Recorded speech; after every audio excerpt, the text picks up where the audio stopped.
May we have roll call, please?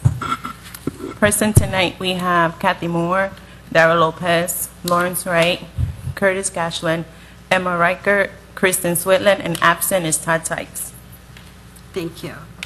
If everyone would check your cell phones, make sure they're turned off.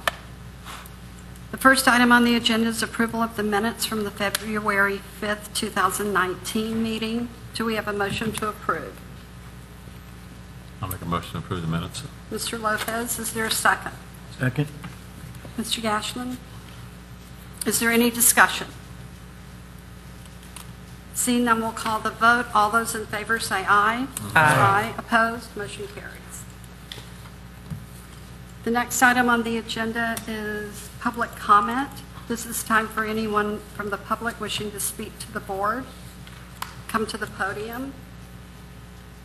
Seeing there's no one in the chambers, we'll close public comment. We have no public meeting items. We have no public hearing. The next item is discussion items. The LPA work session, draft agenda, and the distribution of the flash drives that we all found on our computers tonight. May we hear from staff?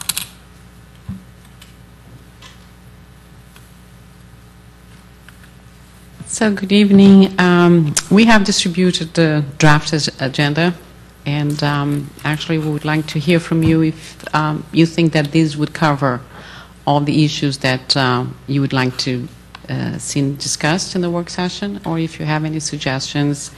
And this agenda, I have to give credit to Ms. Whitfield. She was the one that prepared that, and but we can discuss if there are any other concerns that were not covered here. Can we just get some detail on some of these? You want to have details now? Well, just so I understand what it is. So the idea that we would start, we try to cover different aspects, right, of transportation.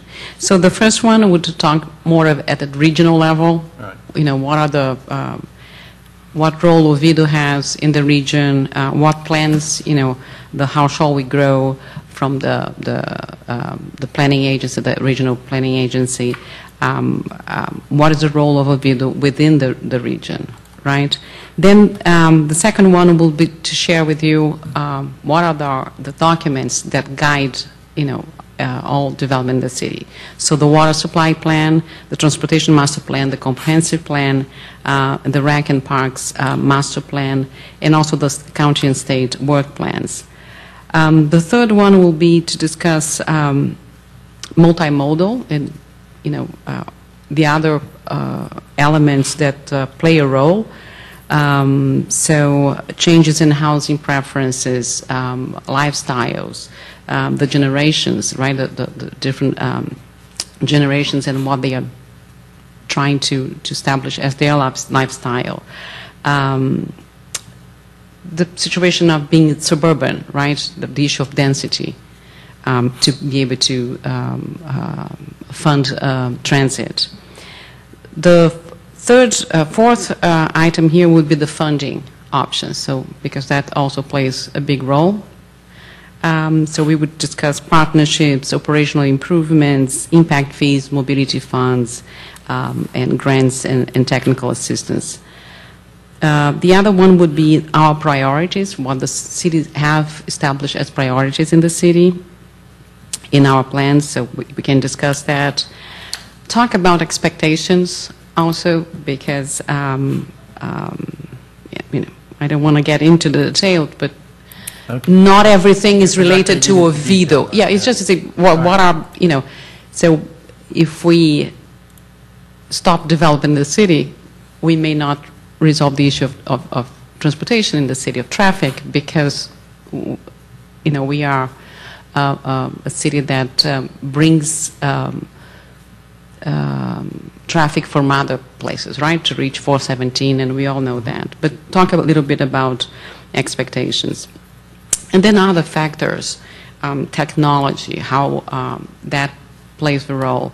The mix of uses, so how the city is moving forward to try to accommodate for internal trips in the development, right? So that we don't have to base our development on the Euclidean zoning, which means one section of the city is residential, the other section is commercial, and everybody has to commute to do different things during the day. So we try to cover different aspects of transportation. We did not want to be talking only about the matrix or and not only about cars, right? Also talk about multimodal, and at one point we'll have to talk about transit too. This seems really broad. I mean, you could take one of these tabs and talk about it for an hour or two alone. So how? We want to talk an hour from. Right. I'm saying just to get this agenda. I mean, there's a lot of it. I mean, well, this but is a college course, basically. Yeah. Which I think you and I, maybe not everyone here understands, but this is this planning level planning is a college course, right? I would not expect that we could go through all this in one. Right. That was. I'm kind of In like, one are we work going to do a couple over well, several work sessions? No, we were planning to do some. It will be summaries, right, of what. Madam Chair. Mr. Lopez? I would rather not have a summary and have more detail, to be honest with you. For summary, I can just read it myself, right? But I want to be able to,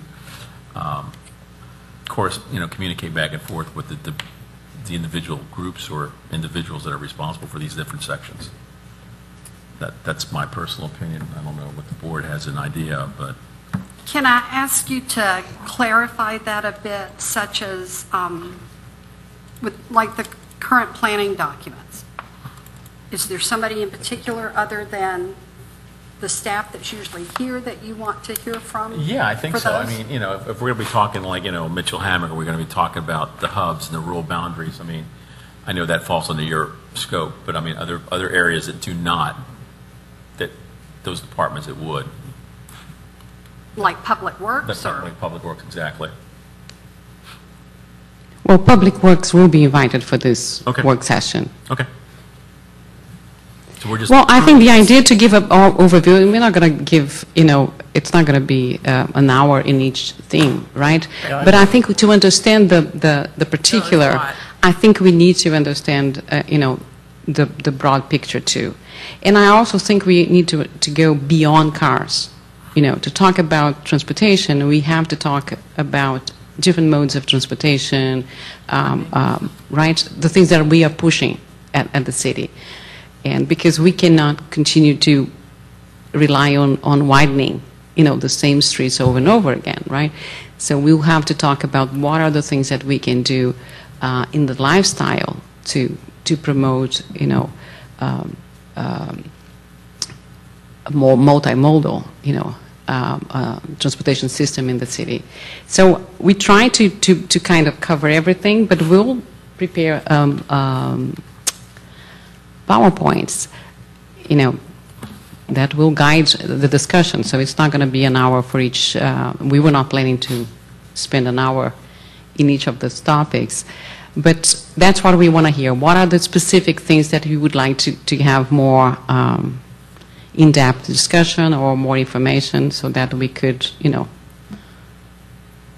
plan the work session? So we're just saying these topics are what we want to discuss. Sorry, I did not hear. We're here now just to say that these are the topics we're interested in discussing. Yeah, we would like to hear from you. What are your, suggestions, if that draft covers? I have something that I find fascinating that is never talked about. Okay. So when we discuss the roadways, the east-west arterials, no one has ever done demographics that, at least as far as I can tell. And I always hear people say, well, our traffic is because people are cutting through Oviedo. And I don't feel like that's 100% accurate. I don't think that demographics have been done that would quantify the fact that The Sanctuary and Live Oak Reserve were built 13 years ago. And if you do the math, if you bought in there when they built, then your kids would be just getting to driving age a couple years ago, oddly enough, when our traffic changed. I think that has to be addressed as well. The fact that we have houses where people, when they bought that house, there were only 2 cars there. But now, 12 years, 13, 14 years later, their kids are driving, and now there are 5 cars to that one house. So it's not just an issue of, well, they're building out in East Orlando and they're cutting through Oviedo, creating all this traffic. We have a very unique situation. We are 5 miles north of the largest university in America, and we are a heavily dense community of families. So those families happen to be wealthy, and every kid has a car. And so that is exacerbating, in my opinion, that exacerbates our traffic issues. And nobody ever talks about that. The Sanctuary and Live Oak Reserve, how many houses are out there? Every house that's out there has at least 3 cars. When they first built out there, their kids were toddlers or not even born yet, and there were 1 or 2 cars. So that is an issue that I think should be addressed. I don't know how it'll be addressed, but I think that needs to be discussed, because those are 2 huge communities, and those are just 2 examples. Well, usually this is addressed in the traffic study by the average of people living in the house, right? So you have families that have grown, you have families that came here with teenagers already and they already left, and now, it's just a couple in the house. So you have, different, people, right, in a community. It goes in the pattern. So, Go ahead. So I think it's one thing to present, maybe you're already going to do this, but I just want to make sure that the multimodal transportation that we've been discussing, of giving examples and what the city is leaning towards using. Like, it's one thing to tell us, like, there's all these different types of options of multimodal, but it's like we want the next step of saying, okay, well, what is the city looking at as their preferred, if you have bus or, transit, train, or, additional trail uses for bikes and lanes and all that type of stuff happening, what is the city's solution? Which path are they going down? Because they can't obviously pick all 10 of the different multimodal options. They need to focus, I'm hoping that they're focused on a couple to be successful as we would move forward. So it's not just telling us what they are, but then actually telling us what the city has done so far to address of going towards those multimodal types of options. And if it has happened, and if it hasn't, no, that's it's just biking, walking, biking, and Right. and driving, right, at this point, because transit Mass is very... transit. To go Yeah. to Ms. Riker's comments earlier, before you all joined the board this current year, that was one of my pet peeves, and I brought that up not once, but several times. Thank you. Because, and she know how passionate I got in here, because they're saying that the county is doing traffic counts, and I'm saying they're not accurate. Their algorithms that they're using for traffic count is way out of line. And then I did find out, talking to the chief, that the police department has been doing their own traffic counts, and I've yet to see any data coming across from that. And I did see the boxes up. I drove over, the boxes are up on Mitchell Hammock. I saw them. I was like, oh, hey, how about that? But it's not just, they need to be just not on Mitchell Hammock. They need to be across a Right. numerous amount of arteries that are within the city. Agreed. Starting all the way down at the new Publix on 419, working their way up to the Lockwood and 419. I mean, we have to have a good count, and I don't think we do. And it's not your fault. I just think Publix works because we're depending on the numbers from the county. And I think as a city of this size, which is still relatively small, we should take control of our own destiny and not depend on an outside agency to give us that data. I know it's more expensive, but we're flying blind because I don't trust the data from the county. That's my opinion. One of the things that you mentioned before was about the police department having done their own That's what I was counts. told, yeah. That was something I'd never heard about. And I don't I'm know not why aware they of did that, too. It came out of clear blue sky when I was talking to Chief Chownhouse. Is that something that you can check on for us? One is Sure, to well, find the out- Public Works Director will be here, so he will know, He will right? know what Yeah, the police but I department's can, I doing. can check. Are you aware if, Anat, were you I've never heard about I think it would that. be helpful if we know why they're doing their own study as opposed to using county numbers. Well, they I they may be checking specific streets to see the speed, And right? And that would be helpful to know that that's why they're doing it. But if we know why they're doing their own counts, and if their counts can shed light on the issues that we're dealing with, if they can be helpful to us, if they would share. Thank you.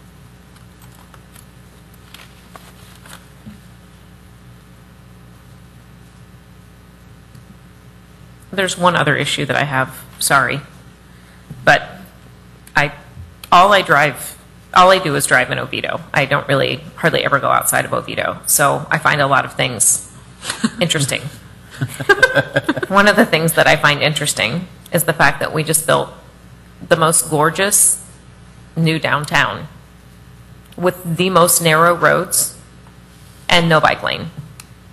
And that, to me, we had such an opportunity, and it was so far off the mark for me. That is supposed to be a place where people are supposed to congregate, and we're trying to encourage commerce there. But the only people who seem to be able to get there are people in a car or walking. And I would love to ride my bike there, but I feel like I'd be taking my life into my own hands. Really? And you're not supposed to ride a bike on a sidewalk. So with that being said, I feel like going forward, I know that there's a lot of new construction that is going to be happening underneath the water tower.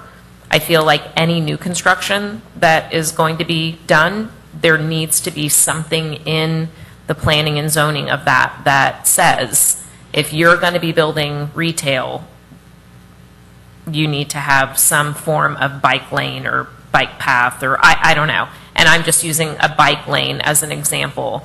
But the streets, I feel, should be wider. I think it should be much more safe than the way that Oviedo on the Park was built. It was just, it's so dangerous down there. I'm shocked. I'm just saying. Sorry.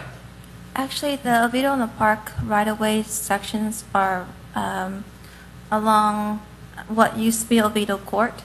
It's in the plan, in the code, it's 99 feet wide. The city standards for arterials is 80 feet wide. So the expectation for Oviedo in the Park is already wider than what's standard for the rest of the city. How that's, the perception of congestion, it may be because the buildings are allowed to be closer to it.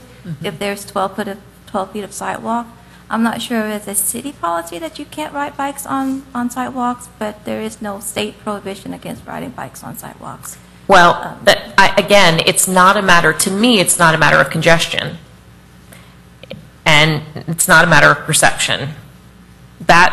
Those roads are horribly narrow. Horribly narrow. So, and go ahead, sorry. no, it's okay. And not only that, but if I ride my bike on a sidewalk, even if there's no law against it, let's just say there's no law against it, I have people walking with dogs on leashes, women jogging with strollers. It's horribly dangerous for everyone involved. The people who have the dogs on the leashes, including the person on the bike. It's not a good idea. And again, I'm not here to bash that. I love Oviedo on the Park. I love, love, love it so much. What I want to see going forward, and the reason that I'm up here, is because I don't want to have it like that again. I would like to see it improved upon when we do a large rebuild like that, which is going to happen. To me, you just described a very successful project. When you have that many types of user groups all in the same Sure. area, it's Absolutely. supposed to be slowed down. I think what I don't happened. know. I think that the city. I was not on the board at that time, so I have no claim in this whatsoever. I was not on the design team that did it, but I think the city got that right. I mean, the walkways are wide. I mean, there's things happening there. The taxpayer, it was done correct, in my opinion. I mean, there's things that you could change. That's what I'm saying. There's things you can change. I'm not saying it's bad. I'm not saying it's good. I'm saying it can be improved upon. That's all I'm saying, is that there are no bike paths. If you ever tried to ride your bike down there, I would encourage you, wear a helmet. Well, Well, I agree with you. I agree with you that a bike lane would be an improvement Right. to Oviedo the Park. Right. And I That's think at all I'm one saying. point we tried to include that. I was not part of the team that planned the I think what the happened is- streets. But what I was just going to say is that in a destination place, in a downtown, we don't want large roads, right? We don't want arterial roads to cross. We want Those lanes are very narrow, I think what happened. and there's cars coming in and out, pulling in and out of parking spaces. Well, that is the environment of a downtown, right? So, That's- so you slow down, right? Because there is understand that. more. But I agree with you that, because the idea is that you have comfortable, a complete street will have comfortable sidewalk, landscape, strip of landscape. You would have the bike lanes, on-street parking. So you have different There's a things plethora going on. of- Yeah. right. So it's not a road that you drive through, right? You drive trying to find. Destinational road. Yeah, it's a destination. Yeah, I mean, So the road is wide, and what the perception is that because all the cars are slanted in, there's parking, it takes up that 90 feet that you were saying, and maybe drops it down to 30 feet. It's still wide enough for two cars. It but is. It's just not, it's a destinational area. And not that goes close back down. to what partnerships we can come up with to get people there from other parts of the city. Agreed. That's what we have to figure out. I mean, Agreed. I can give examples from my travels in Europe and other countries, what they're doing, but that's not for tonight, that's for another night. Right, but I agree. I just want to say that that's my 2 cents, that I think that needs to be addressed. Just as a matter of operations, it's actually quite dangerous, and I've interviewed people with the Florida Bicycle Association when I worked as a growth management task leader for District 5 DOT. It's actually quite dangerous to meld a bike lane with you when you have on-street angle parking. Those bicyclists will just get squished between car, side mirrors, people backing up. We definitely need to rely on our traffic engineers on that one. I don't think that should be a policy decision. I think that should be a safety and operations decision. Okay. Is there any other discussion about the agenda? Madam Chair. Mr. Wright? So, a couple things about the agenda. So, to kind of clarify, what I took this to be is that we were putting together an agenda, again, for us to get not a very detailed, every nuance of our traffic situation, was basically to, again, inform the board of our policies, what our limitations are, what our restrictions are, and to me that meant doing more of a summary, like what I anticipated this to be. At the end of the day, I don't want to sit here and get a complete detailed, go through the matrix again, I understand what that problem is. So to me, it was based on what Lonnie had instructed us that, as a board, we have the ability to initiate, whether it's something to our policy, something, as a board, we can't solve the traffic issues of Oviedo, we can complain, but we can make recommendations, we can do something. So I looked at this as just a quick summary. I think for the most part, I think you hit most of the stuff that, I would have thought of. A couple specific things to it were, when we talk about like the planning documents, we have timelines. When the next update is required for our comprehensive plan? When is the next update to our transportation plan? And then individual little things, even the stuff that, the predates that is I think our current transportation plan was done in '09 still? Is that the most current? No, we did Public Works did an update in 2017. Okay, all right, the update. Okay, but it was based on the '09 that we updated the... Yes. Okay. When will, a timeline, I'm looking for timelines, because again, if we're going to do anything that's proactive in a positive direction to make recommendations, those are the kind of things I'm looking for, is what are our restrictions here? You know, we can talk about this all day long, but if you're going to be doing a revision or a major update, and it's going to be in 4 months, we may not have a window of time sufficient to really do it. No, you have plenty of time. So it would be Okay. the comprehensive plan. It would be the comprehensive I wanna know plan about.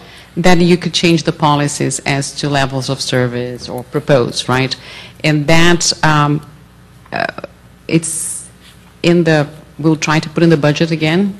We did last year, was not approved, so we'll try to do that again to see if we can do the comp plan update the next cycle, 1920. Is that a What- council vote, or is that a council decision, or is that an actual public decision?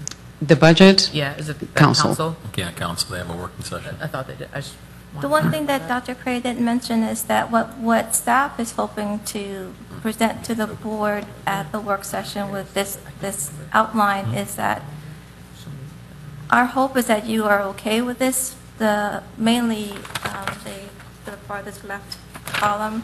If you're fine with this, we will come to you at the work session with information behind, background information as far as pulling out the key policies in the transportation element and other elements that would serve the goals of the city as far as moving people and moving goods, as well as talking to links in the district DOT office, to Seminole County, to other jurisdictions and other providers of multi-modes, so that we can bring those options to discuss at the meeting, as well as the reality of things, which is staffing, funding, timelines, and things like that, so that you'd have a comprehensive look at what are the options that the board could truly entertain to recommend to City Council.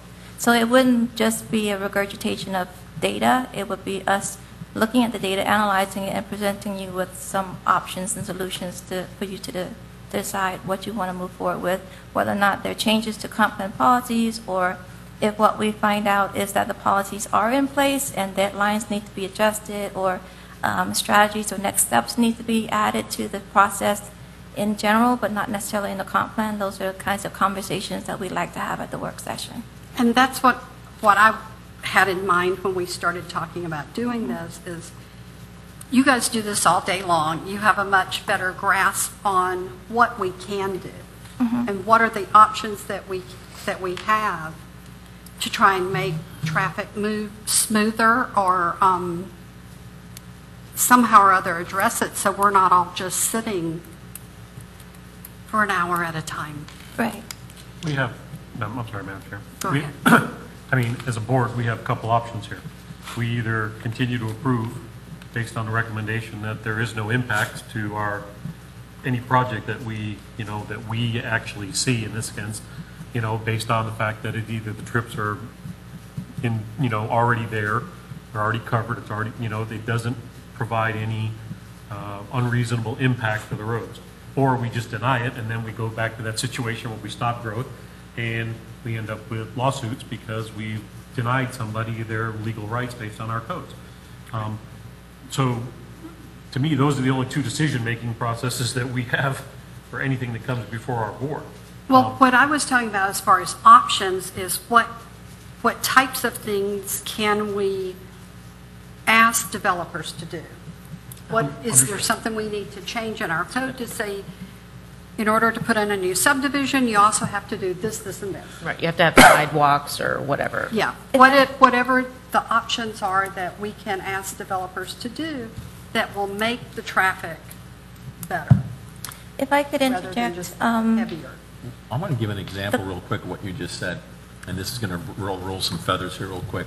So, they just put in a 50 or 60 home subdivision behind Seminole State College on Simmons Road. Simmons Road is not Oviedo city limits. It's unincorporated Seminole County.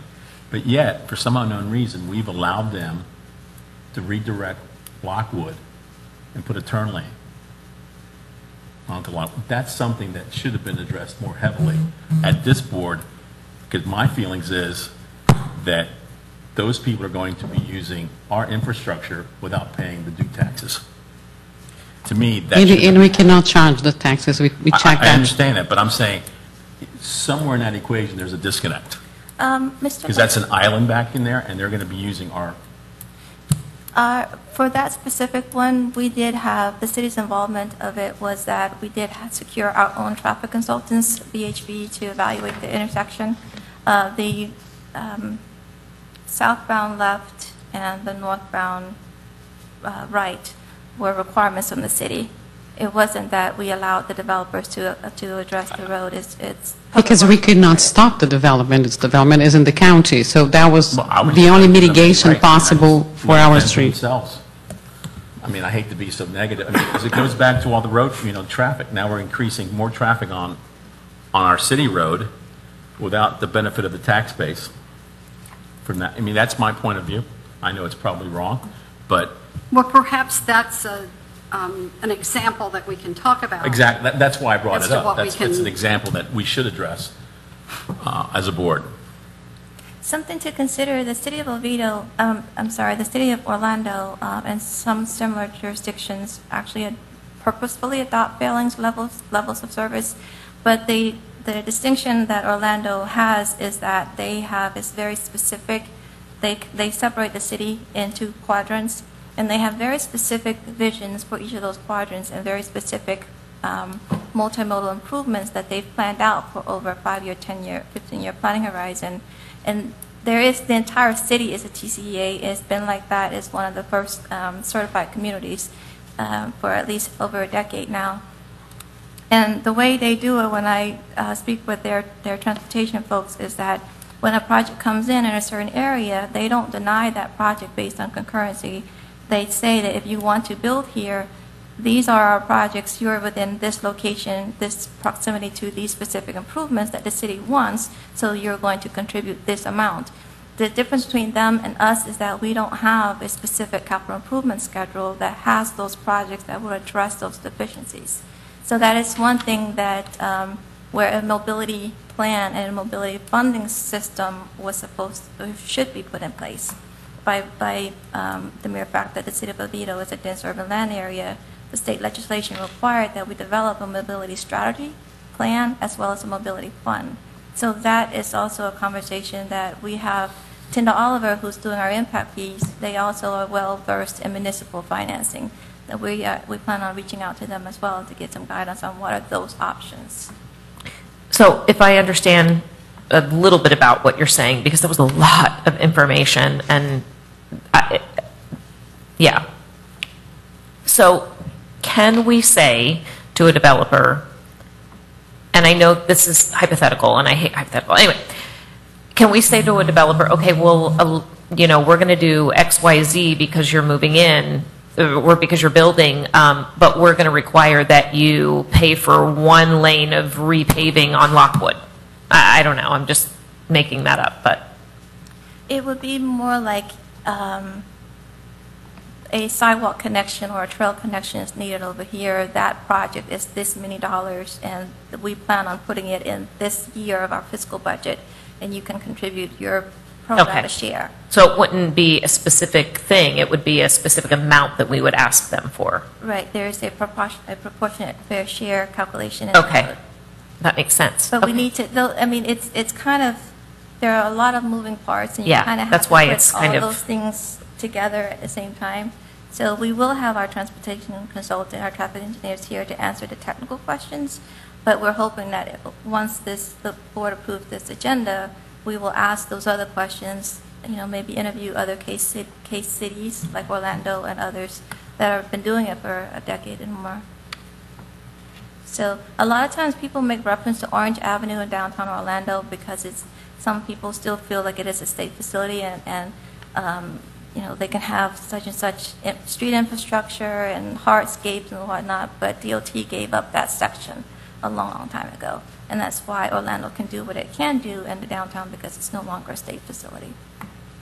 Thank you. I hope that the transportation consultant we have now will be better able to answer questions and They are. perhaps even give us some ideas as to how we can change things to make it work better. I don't think any of us were very happy with the guy who showed up here the last time. That is the key point that I was trying to make is that we already know what the problems are. We can't fix them, but we need to have at least a direction to the city planner, city transportation, city engineers, our planning for transportation sub-consultants, as to what we're looking for. You know, to expect them just to come in here unprepared and give us the answers that we want are not, you know, it's basically a failure on our part. Which is what happened the last time. I've been doing this for a long time. I sat on the Transportation Advisory Board back in whatever it was, 2001, I think was probably the last time we had one. The problem we have is that any major improvements, especially to roads, 419, 426 has been 15 years in planning. Okay, and it still hasn't, only portions of it are, it all comes on funding, right-of-way acquisition, everything like that. So for us to make any wholesale changes to anything is time, you know. The way I look at this is that, you know, for us to do something, again, the way I keep using the word proactive is that at this point in time, I cannot tell you what the city's #1 priority is as a city. Don't know if it's making a balanced budget or you know, buying new infrastructure for water or sewer. You know, my opinion is transportation should be at the top, #1. Okay, which means that we have to, at least if our proactiveness is to basically push somebody forward to make transportation a priority. And that means identifying those solutions that we can actually use. You know, back in 1999, you know, we had a policy that we, you know, and I handed out something tonight. I brought something, you know, my own little research, you know, and it really talked, the key things is that what the key things are to, you know, avoiding what we have right now. We had a grid network set up. That was our transportation plan. We had interconnected so that the quadrants that we had in the city, and mostly it was from the downtown corridor, those quadrants had viability ways to get out without having to come onto the arterials. Nobody had to drive 1.8 or 2 miles around to a corner to get somewhere that's only, you know, 1,000 feet from their home. And at the time, our council changed the policy. They threw away the transportation plan. They said, we're not going to do this. We want everything on, and so they created this situation where all the traffic comes to the, basically, to the intersection of Mitchell Hammock and 434. And there's plenty of subdivisions that we can come up with explanations you know, on as well. We've made a inherent choice as a city that we do not connect our neighborhoods. I have 2 cul-de-sacs with a wall between them, between Live Oak and Riverside. Absolutely no reason for it. It should have been a connection. You know, Sanctuary. Why didn't we connect to Willingham behind it? Why? Speaking to the preacher here. Yeah, the key solution to our transportation problem is having connected roads where we have other alternatives so that the local traffic can go to different places without having to hit the major roads. We can't stop at this point drive-through traffic. The only way that's going to be fixed is somebody's going to put Chapman through or McCulloch through, you know, on the county line, you know, so that traffic from East Orange County has another option, you know, or, you know, that we have another north-south connector. You know, that's not in our control at this point. Right. What we control is the independence. Now, we can talk about multimodal. Okay, so my opinion of multimodal at this point, as far as the city of Oviedo is, you either walk, you ride your bike, you drive your car. Okay, a bus service is not going to work here. We're not going to set up a limo service, you know, because somebody's got to pay for it, you know, at that point. The developers aren't going to pay for it, you know. So we don't have access to the train at this point. So we have 3 methods here, you know. The bike paths that you're talking about. Just FYI, you know, I'll engineer speak. You know, we have multiple sidewalks going back, remember, talking about this in 99, is that are 4 foot wide.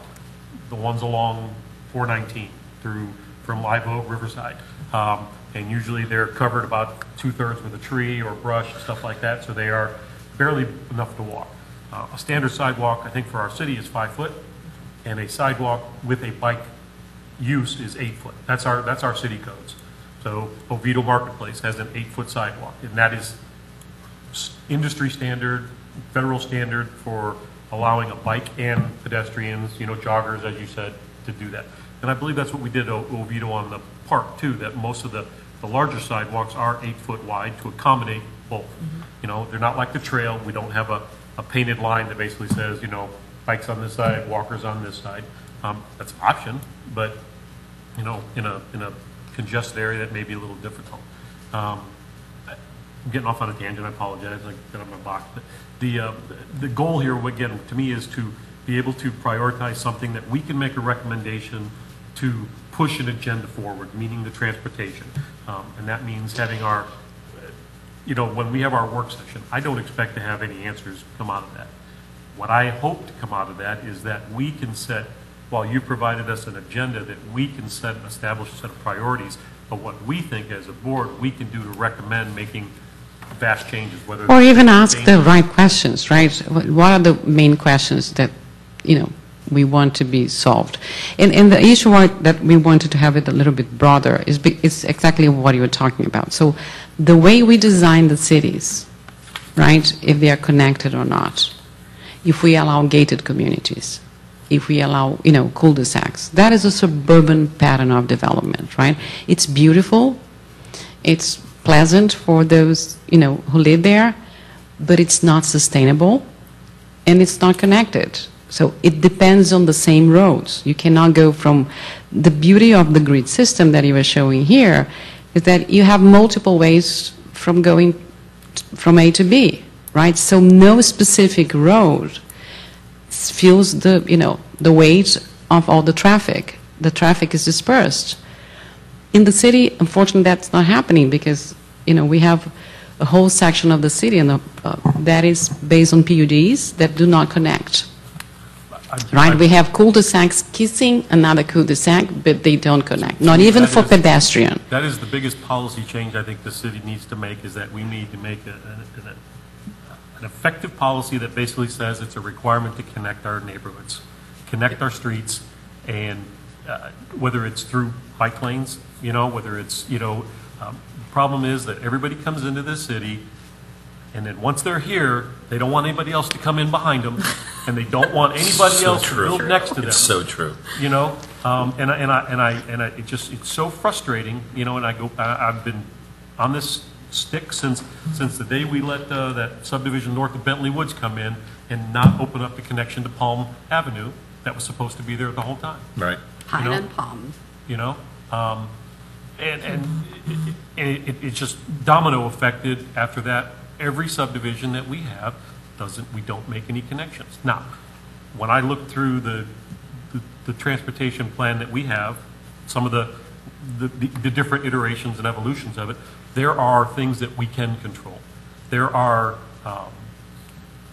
road projects that were in the priority list, however they were, and again, I can't quote them chapter and verse, but there are things that we can do as a city that we can control to make connections between the north, between the south, between the east, and stuff like that.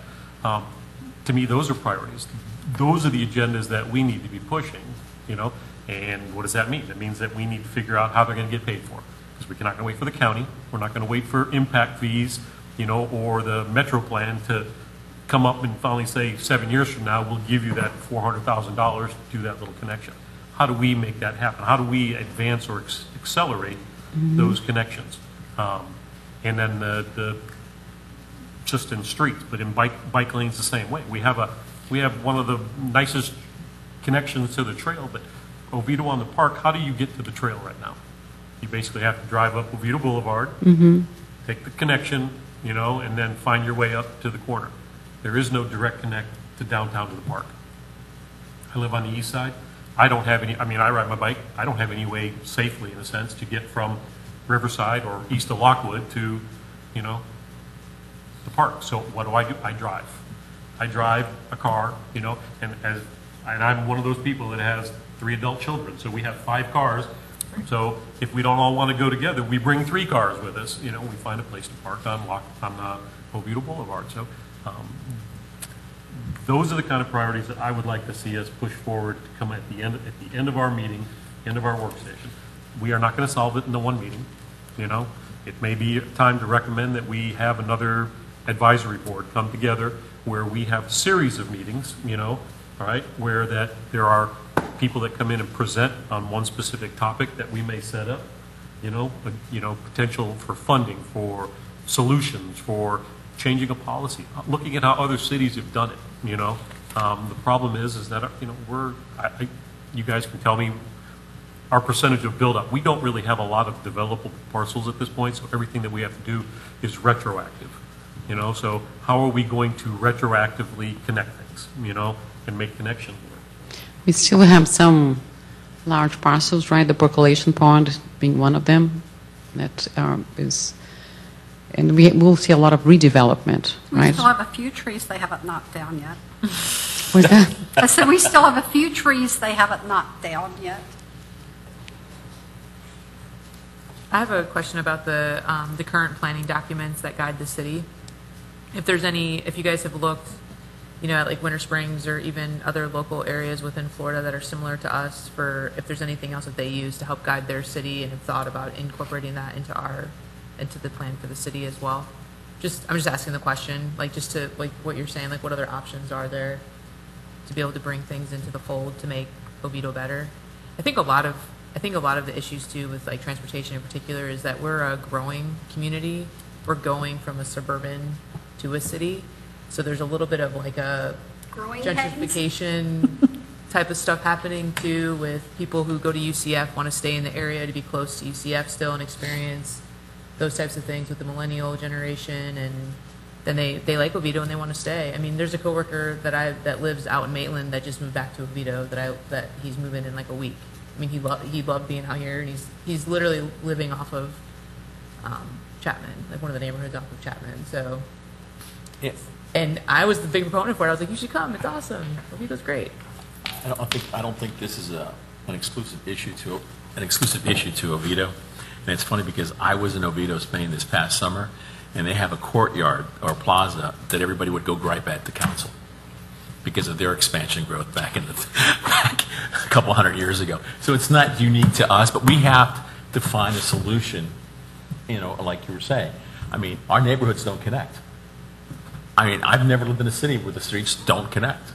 I mean, Miami, all the streets connect. Fort Lauderdale, all the streets connect. So that you don't have all that traffic on the main arteries. And we just don't do that. Can I add, or just make a statement? I think we're all going in the right direction as far as feeling the growing pains of a suburban community becoming more urban. Certainly the downtown has densities to support transit, but it's a small piece of the city. The rest of it is very urban, rural/suburban. On any given day, Teresa and I answer phone calls from people saying that we're paving the entire city, and I literally spent 30 minutes on a lady complaining about bears because there's pavement everywhere in the city. But I do want to point out that if you haven't looked at or read the transportation element yet, I strongly encourage you to do that. For example, policy, one objective in that element says to cut local traffic and connectivity, to keep local traffic local in character by controlling speeds and maintaining a complete, well-connected street network. And the first policy in there says that the city shall require development to provide vehicular, pedestrian, and bikeway connections between adjacent neighborhoods and between residential areas and convenient shopping, schools, and recreation areas. So that's one example where I feel like, I reviewed the city's mobility plan policies when I was at the State Land Planning Agency. I feel like the policies are there. We just have to figure out a way to implement it more efficiently and effectively. Well, but if you haven't read the transportation element, I would encourage you to do so before we have the work session. There's Can you say that again? Transportation element of the comprehensive plan. So comprehensive plan element is a chapter of the. Okay. Thank you. Sorry. We have a policy that says this is what the intent is. We don't enforce it. Okay. We don't have any alternatives. For instance, if the city of Oviedo had a priority project list that this connection needs to be done, this connection needs to be done, this connection needs to be done, whether it's a sidewalk, whether it's a vehicular connection, and we had a targeted list that these are priorities for us and they're going to be done, okay, when someone comes to us and says, we need this done, I know Lonnie has told us, there are certain things burdens we cannot place or we're not allowed to place on, impacts on a developer. That's something that we have to deal with. Most people don't understand that. They think we can just stop them from doing anything. I would tell that person, okay, you just bought a lot in Live Oak, but someone just told you you can't build on it. You own the property, but you can't build a house on there. Why? Well, because we have too many houses there already. Or we have too many two-story houses, so you can only build a one-story. Or you can only have 1,400 square feet. It's no. Or I don't like it. Or I just don't like it, because you're gonna block my view to the pond. Okay, they don't understand. They think that that's just because they don't want it, it can't happen. So when they look at or are mad at us, when we approve development, When they stand here and yell at us? yeah, that is allowed by code because we as a city designated that area to be a specific thing. I get that argument all the time. Why can't you We're stop not going to it? fight You that. We're not can't. going to fight that mentality. No. No. But the problem, and I guess where I was going with this, if we had that targeted list, because what happens is the developer comes, right now, if somebody comes to us and says, here, we really don't have anything that we tell them that they have to do. Okay, you need to connect to a neighborhood. Well, there's no neighborhoods around me, so we find another way for them to mitigate it, and we don't require a future connection. And they build a wall around it. And they build a wall around it. Yeah. So, I mean, because I know the policy's there, but It's not enforced. I guess the question I would ask is, when was the last time that you enforced a vehicular connection to anywhere? We haven't had that many residential. I mean, what you're saying goes back to what I had said before about having a vision of where the city wants to prioritize growth, where does the city want to prioritize connections, because the reality is the city doesn't have enough money to prioritize the entire city. The board would have to give staff direction on where you want us to focus, and that recommendation would be what goes forward, understanding that every recommendation will probably be tied to a funding source of some type. So the prioritization also includes what are the financial resources. Some cities do mobility fees, which is a very separate thing from impact fees. Those are discussion topics that we could discuss at the work session. I've been in the city since 1993. I would have paid 5 times more than my light impact fee for the transportation fee, because it's a priority. The street lighting fee. Okay, it's a street lighting fee, but I would rather pay. I'd probably pay 10 times more than the street lighting fee. $50 a month for. Yeah, I agree. But it will be painful to most people that there's a cost that somebody has to absorb the cost. But to answer your question, recently we enforce, and we have fights, with developers trying to enforce the cross-access easement, not only for residential, for commercial as well. And many times we manage, right, to have the cross-access easement. But the latest was the Central Square, and you remember the discussion that we wanted some members wanted the connection, the physical, construction of the easement, but we managed to get the easement in paper, right, for a future connection to Lake Jessup. Now we are working on the Audi side, to try to get from Audi. It's another fight, because there are things that we can request and there are things that we can require, right? And so we have to, everything we do, we can be as flexible as, or as restricted as the code allows us to, right? So we have to be following the code as well. But we try a lot. But there is still, and there isn't, the city is becoming more urban. But the dominant, I think, feeling in the city is still of a suburban lifestyle. So people want to preserve the suburban lifestyle. So I also saw the opposite, people trying to remove connections that were proposed. And, and they were vocal and they managed to do that. Or vacation of, streets that were, So we put up a toll bridge at Taintsville. What I'm saying is that this is an educational process for everybody, right? So that people understand that if you don't want traffic, heavy traffic in Michoacán and Central, we'll have to disperse that traffic. If everybody has a little bit of traffic, right, we don't have, let leave the arterials for the trucks, for the heavy stuff, right? And let us, use local streets to move around as well. So, but it's a process, and that's, I think, why we need to tackle from different angles, so that we also we can see the different variables that play, right, that are at stake. But We just close all the cities and make them all a big parking garage. yeah, well, that would not come from me, the proposal, but So do we have a consensus that what staff has proposed for the agenda is sufficient to get us started I think so. for a work session? I agree. Okay. Need a motion? Thank you guys for putting this together. Yes. you're very welcome. Now I guess we need to talk about when we're going to do the work session. Do you have dates that are available for the room? This would be a non-regularly. Not a scheduled- regular meeting, but a work session. So as I understand it, we don't have a work session schedule, so we could entertain the first or second, or, I'm sorry, the Tuesdays in May, to give us time to collect all this data, talk to the different agencies and whatnot. So the days that we had discussed was maybe the first or third Tuesday in May. First Tuesday in May?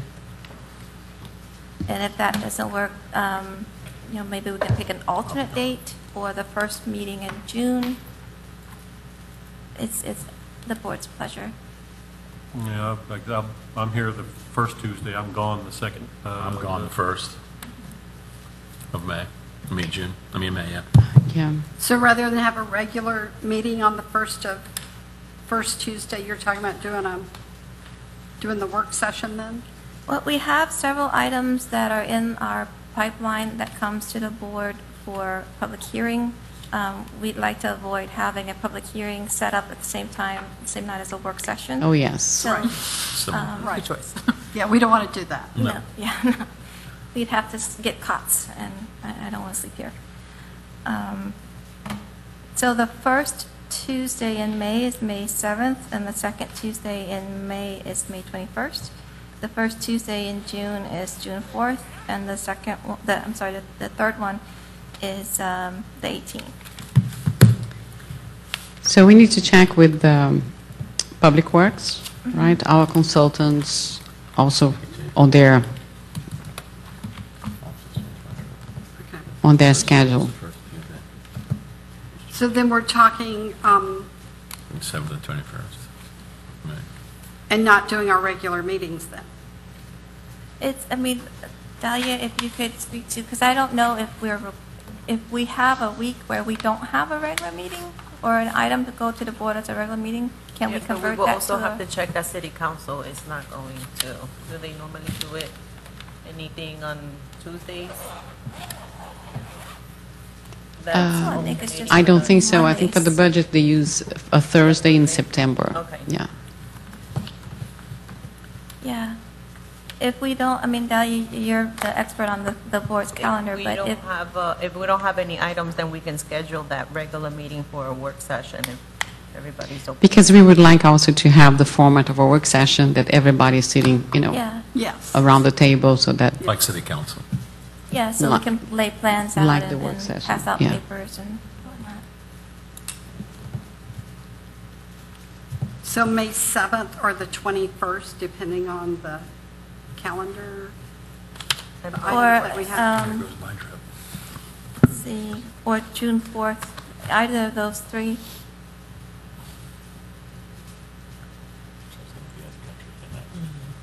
Okay. So, will everyone be here May 21st? No, I will not. Okay, so the 21st would not be a good one, if we can avoid that.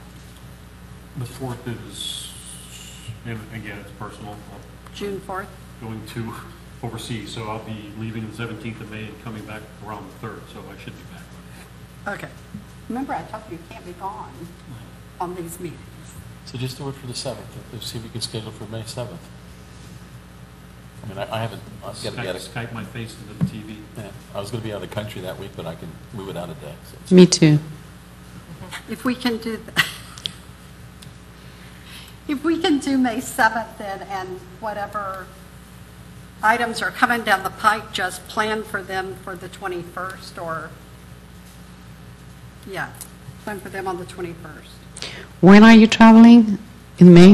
I'm leaving the 16th of May, and I should be back 16. June 3rd, but I think we're scheduled to come back.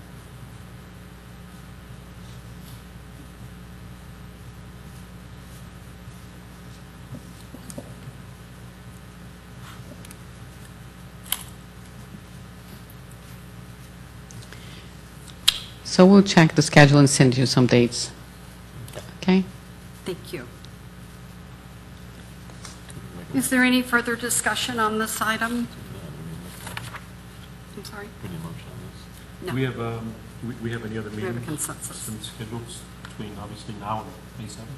She just said there is. Well, we have no meeting on March 19th, Yeah. and we have April 2nd and 16th. Do we know if we have items in April? There are a couple of deviations that we just got second compliance submittals on, and we are hoping to get one ZMA possibly to you by then. It's an existing use. They're just going from a county commercial to a city commercial because the property was annexed some time ago and the zoning change just didn't happen. There's no major increase in traffic because there's no increase in entitlements. What was allowed in the county is the same as what's allowed in the city as far as FAR goes. And we're also working on some code changes that, if everything goes well and our schedules allow, either the second meeting in April or the first meeting in May, which if this is going to be the meeting for the work session, then we may have to push it or switch it. To May 21st? Okay. Mhm. Would it be helpful to, again, the work session will have whatever staff you're going to invite, plus transportation consultant? Would it be helpful if we provided any questions that we could have some predetermined answers before they get here, so we don't get the regurgitation of the master plan? Sure. I mean, Obviously, we can compile a list of questions. I don't expect you to have 60 questions, answer every single detail of, the stuff, but, maybe you can cobble together, a pattern or, a commonality between what we're asking, and then we can, I think it always helps, right, to guide, the discussion. What is the interest? What are the the... reason I asked about the other meeting, because if we can do that, have the questions before our next meetings, we can kind of run them past each other and see if we can come up with a 5, 10, whatever questions that we would like our transportation consultant to be able to answer for us, And I would think if you think of a question after the meeting or something, I wouldn't see a problem with emailing it to staff and letting them add it in. No, absolutely. Like I said, I just thought as a consensus, so, it's not just my questions, as a consensus that if we get together before that, we could basically Go over some of But you're not go going over to some limit of the us. questions and make sure that, everybody's in agreement with what we want to ask, that everybody's answers are, kind of geared towards the consultant. But that's not going to limit us from asking questions. Oh, absolutely not. Okay. Right. At least he's not going to come in with not expecting, again, regurgitating his, 2017 update from, that we already have. I don't want to go over the matrix again. Okay. Thank you, Teresa. I don't know if all of you got it. It was in the envelope that I have at the meeting. It's about the process of making a motion. Did you guys get that tonight? No. I actually put that in there for you, Okay. for Mr. Lopez. Yeah, we didn't get it. Okay. We're not special. If we could get copies to everybody for the next meeting, Okay. that would be helpful. Email it. I just want to know how to use point of order. I'll be able to call somebody up. Just say point of order. Can we have her send them by email first? Sure. Yeah, email it. Yeah. Okay. Yeah, that's the easiest way, I guess. Is there any other discussion items? What are we doing with these flash drives? You want to tell us about these, the flash drives? Brian had asked the clerk to prepare it to give to you. I'm sorry? Brian had asked the city clerk to prepare that document to give to you. It's 1,080-something pages in it. Yeah. I was going to print it out, and You don't I was want to like, print it. yeah, Don't read it. it's a long one. Kill a few trees at it if you print it.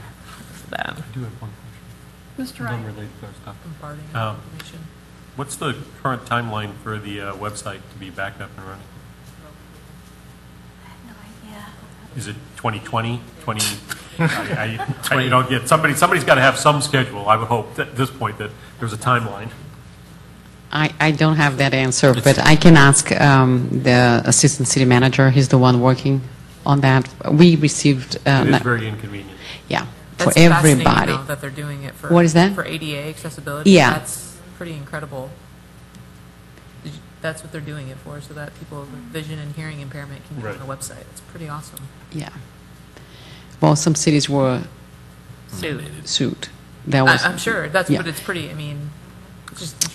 But it is inconvenient because we had to remove all our information. Yeah. So But I guess- now staff is also answering questions and forwarding, applications and schedules that were already in the website. What is the, again, and it is, like I said, having them do that, but why is it they can't say, yes, we are doing that, and still have it up and running for the remaining of the That's a people? good question. It's, Probably because you're. it's a legal question. I think that Yeah. it's not acceptable. I think, Portion of the population. I don't quite understand. I also thought if you just put a statement, we are working on that, right, would be good enough, but apparently it's not. Yeah, you have Was to. there a timeline when it had to be done? What was up there had to be compliant? There was, no. So what happens that, as it is, my understanding as it is right now, we are compliant because we don't have a lot of information. What is there is is compliant, right? That's my understanding. And now, so all the forms that, departments have, publications, now we are transforming into a different type of PDF that can be, can be accessed by other softwares that people have to be ADA compliant. So there is it's a lengthy process, and I think there is a company doing that for us. But Patrick Kelly is the assistant city manager. He's the one that is working on that. Okay. Anything else? Okay. Do we have a motion to adjourn? So made. And a second? Mr. Lopez, thank you. All those in favor say aye. Aye. Opposed? We stand adjourned.